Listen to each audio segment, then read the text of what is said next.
Hey guys, welcome back to Kwmjam Adventures. Today is just a bonus video. If you watched my last video, if you didn't, link description down below. We were shooting the guns from Hunt Showdown with Boorhito from Twitch. Also a link to her Twitch channel down in the description down below. And we basically had, we went through and we actually filmed me showing her how to load the Flintlock, the tools needed, what all the tools are. And I realized I haven't really shown you guys that on the channel before, and I've been talking about it for a while. So it was kind of a good sequence, but that video was already getting so long that I decided not to include it in that one. So I figured, hey, it's good enough for a standalone video on its own. So yeah, hope you guys enjoy. Like, subscribe, all that kind of fun stuff, and enjoy the video. Alright, so next up we're going to get into the Flintlock. So, a little bit more of a process to load this guy. So we're going to need a couple of tools. We're going to need a flask. We're going to need a powder measure. We're going to need a ramrod to actually get the bullet started. Or actually, I guess this would be the bullet starter. This is the ramrod. There's also one in the bottom of the gun here. Oh, by the way, this is a Traditions Hawken. If you've seen my channel before, it's most of my channel, which is this gun, which is awesome, in 50 caliber.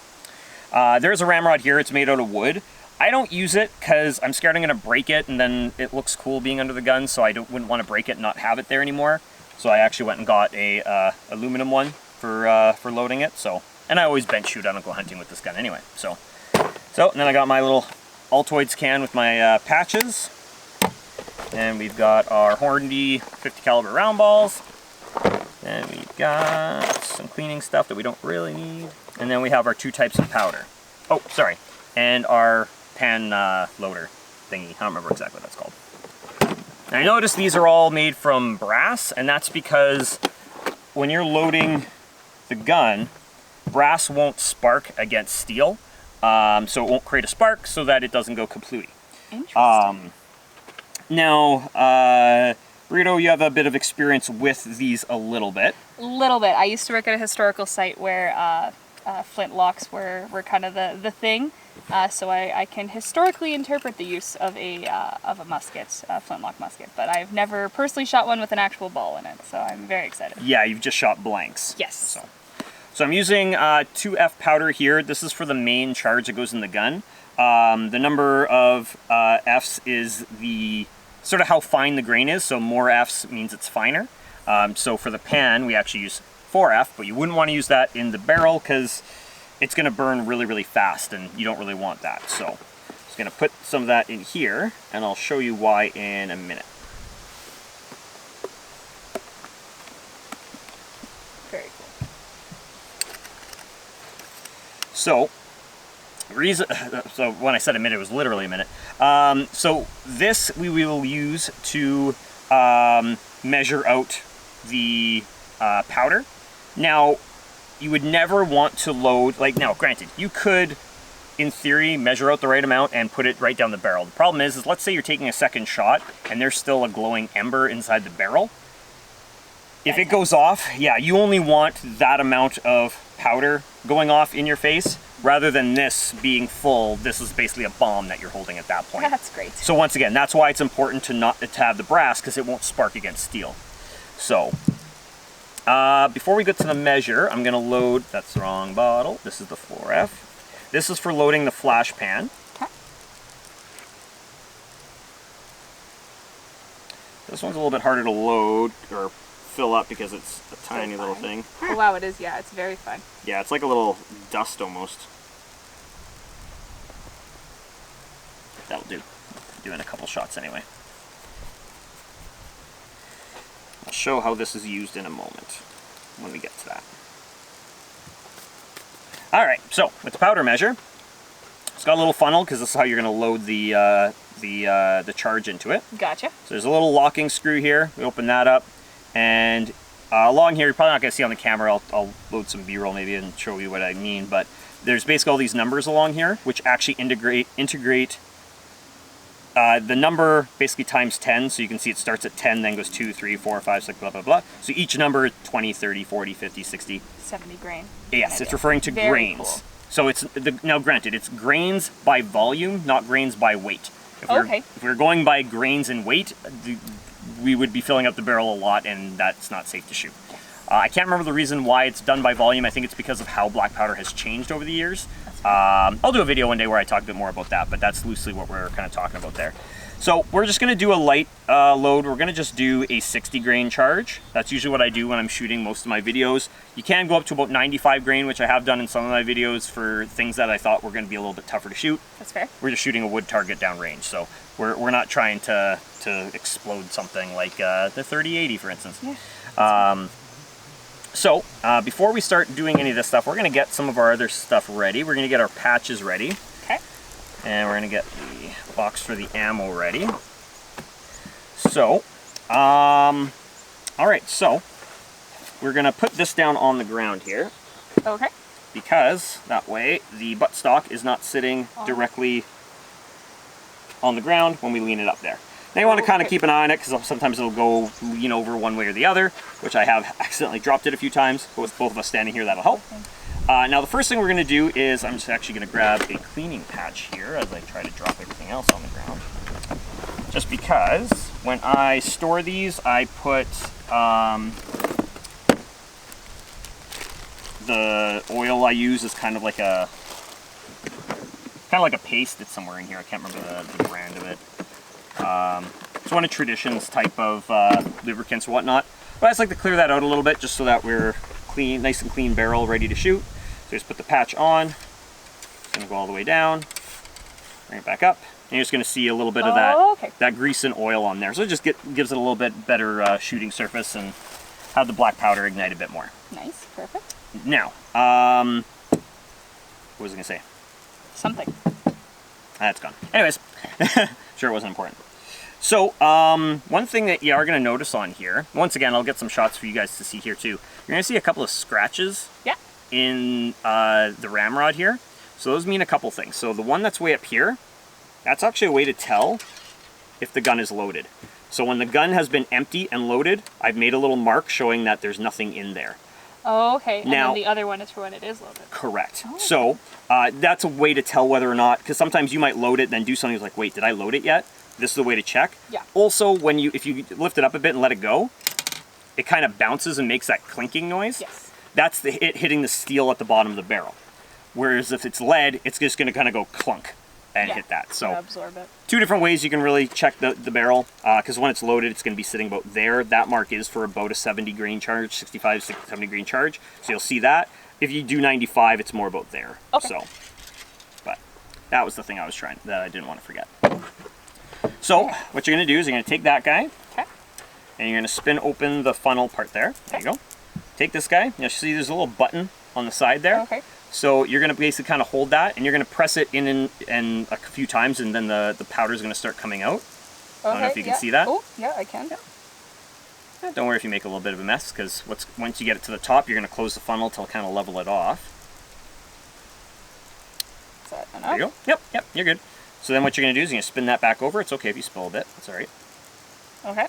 So then you're going to get it over here and basically tilt that in. There you go. And then just kind of give it a little bounce up and down there. Yep. And then usually what I do is I check to make sure there's no more black powder coming out of the funnel. And I look inside. You see the brass at the bottom there? Yep, there's nothing left in there. Perfect. So you can set that down. Cool. So next what we're going to need is we're going to need this, but we're going to grab these are pre-lubricated patches. Okay. So you can peel one of those off there. Alrighty. So I'm just going to close that because the wind's picking up. So you're going to need that. You don't need to do that, but you're going to grab a ball there. So you can actually put this down for the moment. Okay. So I put, okay, so we'll grab a new one so it's not dirty. We'll drop the patch there. You can grab one there. So we're going to grab one, and this third time's the charm here. Frick. That's the thing, ammo's cheap for this, but the patches are kind of expensive, so... I'm so sorry. I'm just kidding. Alright, so you're going to put the patch on top. Yep. And kind of hold it in place. And now you're going to place the ball right on top. Yeah. And push it down a little bit. There you go. Now you're going to grab this. Now you're going to notice that instead of that, you're going to notice that there's a little piece of metal that sticks out there. Yeah. You're going to put that on top of the ball there. Okay. And you're going to kind of hold it like this, and then use your palm to kind of get it started. Okay. That's why it's called a ball starter. You have to hit it pretty hard. There you go. Okay. Now you can use the longer part there and push it down a bit more, basically until that wood ball is basically right at the top.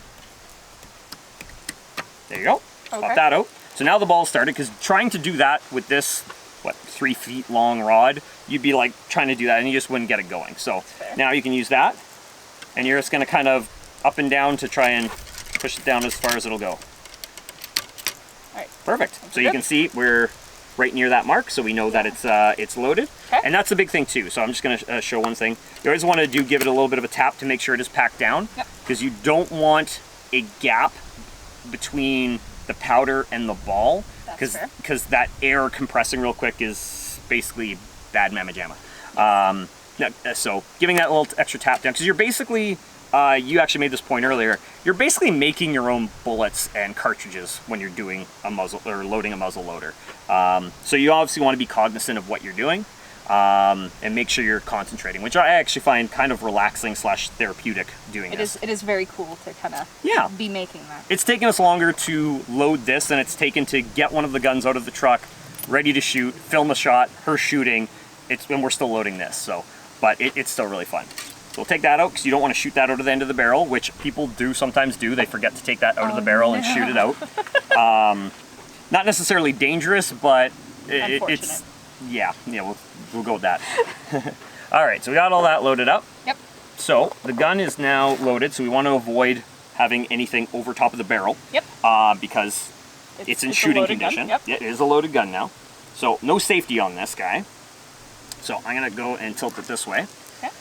So next up, what we're gonna do is, I'm sorry you guys are gonna see this from here, but I'll throw some B-roll in here. So you're gonna actually have 2 stages on this guy.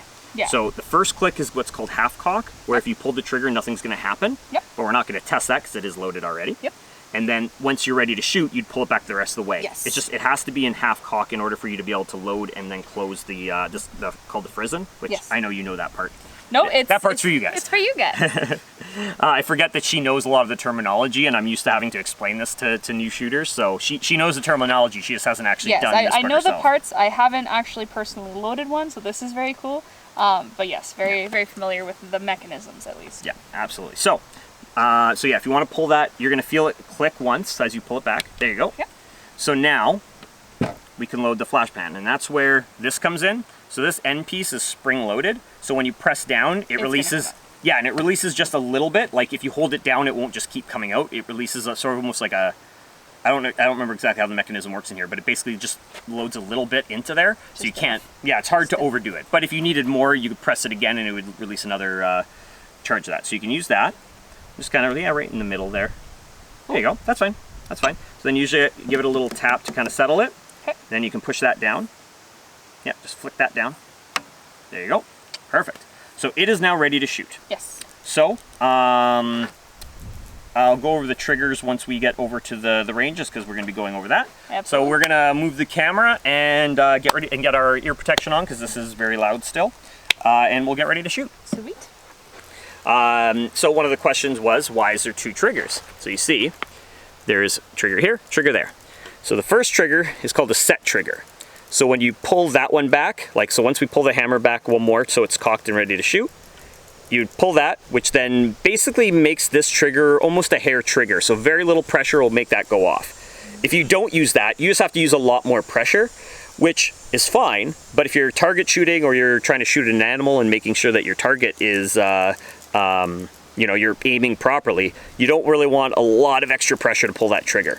So it just sort of helps with that aspect. So once again, if you guys have been to my channel, you've seen a lot of this before, but yeah, so we're gonna cock this, you get that ready like that, and then we're ready to go. But don't do the set trigger until it's shouldered and ready to go, because there is a small chance that that can go off when you pull the set trigger. So you basically want to be in stance, ready to go. So here we go. Ears on, ears on. Perfect. Ears on.